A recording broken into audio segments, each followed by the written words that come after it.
So, Prerelease time, this time for Edge of Eternities featuring Evie's tail, as the rest of her is out of shot.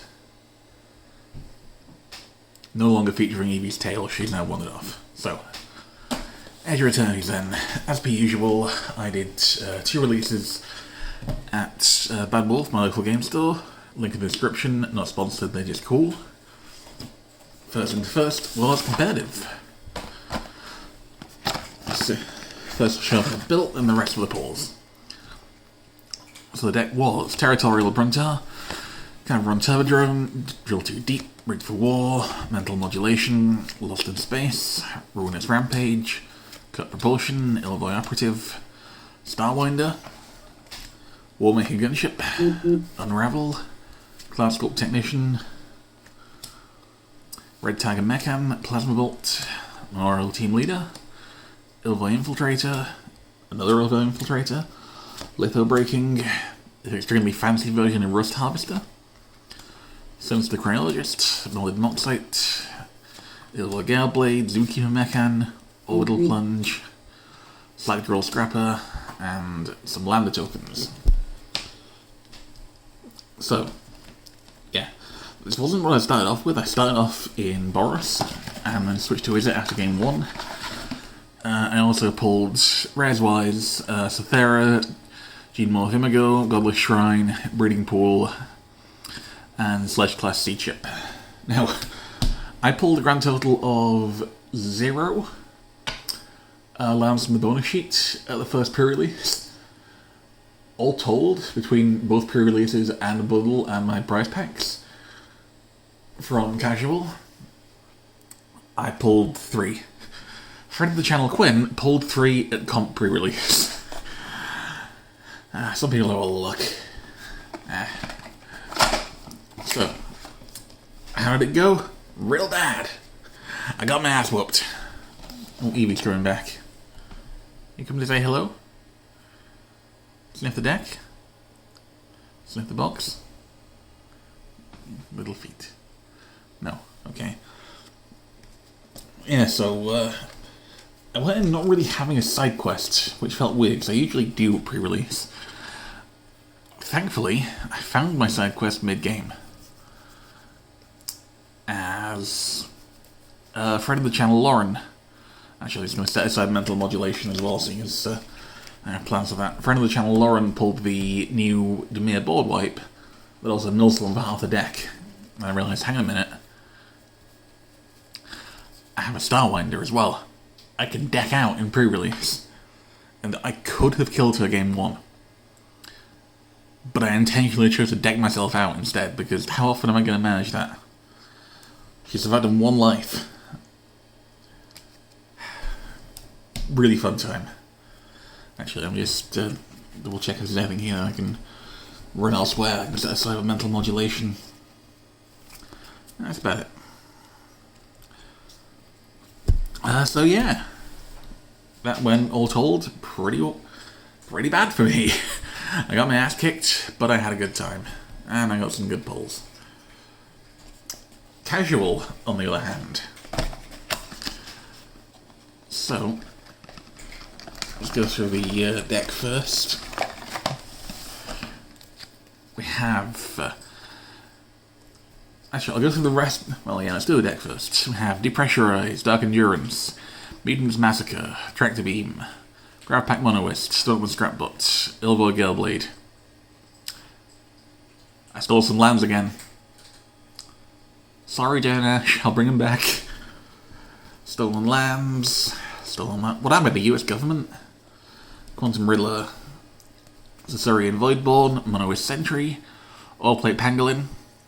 It wasn't the most efficient design, but the man refused to part with old Pangy. I managed to sort of leave with All Plate Pangolin at one point. I love this guy.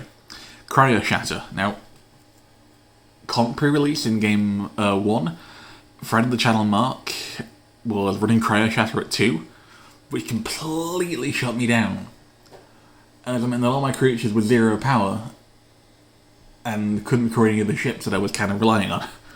So, Cryo Shatter, pretty solid card. Cavern Turbodrome, another Stolen Land, Hull Carver, Beanstar Prospector, 2 more Stolen Lands, Melded Moxite, Overlay Light Jammer, Stolen Land, Rig for War, Mountain, Stolen, Stolen Land, Temporal Intervention, couple more Stolen Lands, Puppy. I got good value out of Codecracker Hound. I like that you can warp it in for the casting cost so you can just get the ETB twice. Insatiable Skittermore. This thing I got some pretty good value from. Like, this guy got real big by the end of my last game with friend of the channel, Chris. Requiem Monolith. This looks pretty neat as like a draw engine. I might end up running that in my fucking Abzan deck, weapons manufacturing. This one was really fun. I had no way of destroying my munitions tokens, so I'm just slowly stockpiling them as I accumulate artifacts, like Stolen Lands. Oh yeah, I also had those out, which I'm going to put in this pile for a reason. It's Divert Disaster, another Stolen Land, Classical Technician. So, for this game then I had side quests. My side quests were to cast those out entirely convoked, and declare someone's creature as being sus. To cast Quantum Riddler, and invite my opponent to riddle me this. Which, I do like this card actually. This is probably going to go in my mono blue deck after the event. And Mutinous Massacre, because this is Mutiny, Mr. Queeg. So, yeah, this thing won. I saw this most games, I think, and it won every single one I resolved it in. With one exception, which was against friend of the channel, Leon, my round 3 opponent, who's usually one of the scarier opponents to face in Limited, and in fairness, Commander as well, and also Constructed. Long story short, and I did manage to mutiny his entire board, but he was still able to kill me a turn later, as I didn't have enough to finish him off, and this left everything tapped out. I just wanted to mutiny for the sake of it. So, yeah. Really fun limited environment. Actually, let's go through the rest of the pulls. Tannic, Raging Ravine are also among the good shit that I pulled in the event. These 3 are all from my prize packs. This is actually my second copy of Resolved Sundawn. I picked up exactly 1 collector booster and pulled that in a gemstone cabin that friend of the channel Maya made me an offer I can't refuse to acquire.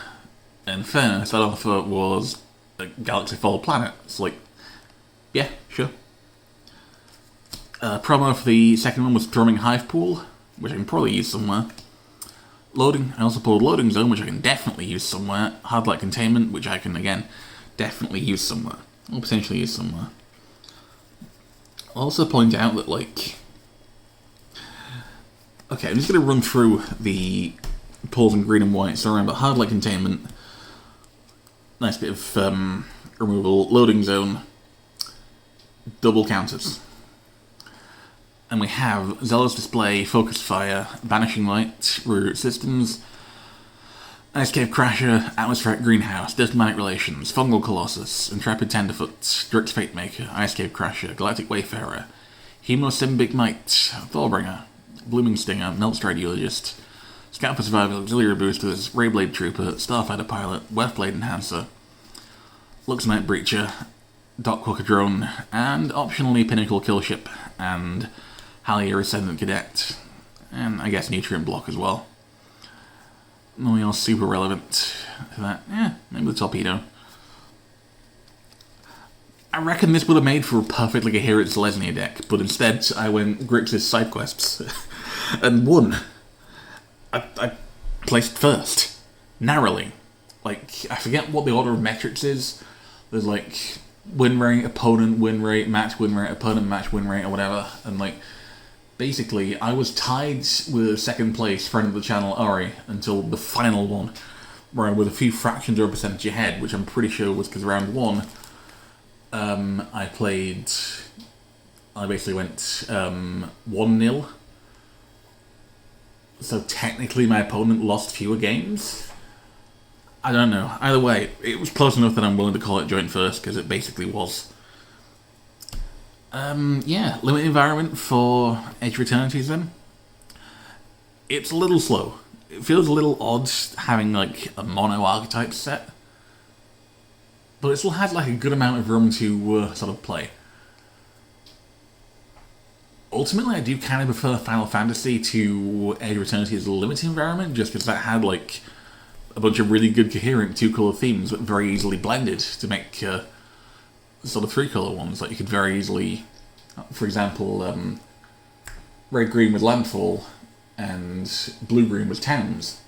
And so there was like a very easy way of overlapping those in the Teamer, especially as Towns benefited from splashing other colours. So like, yeah, that went pretty well.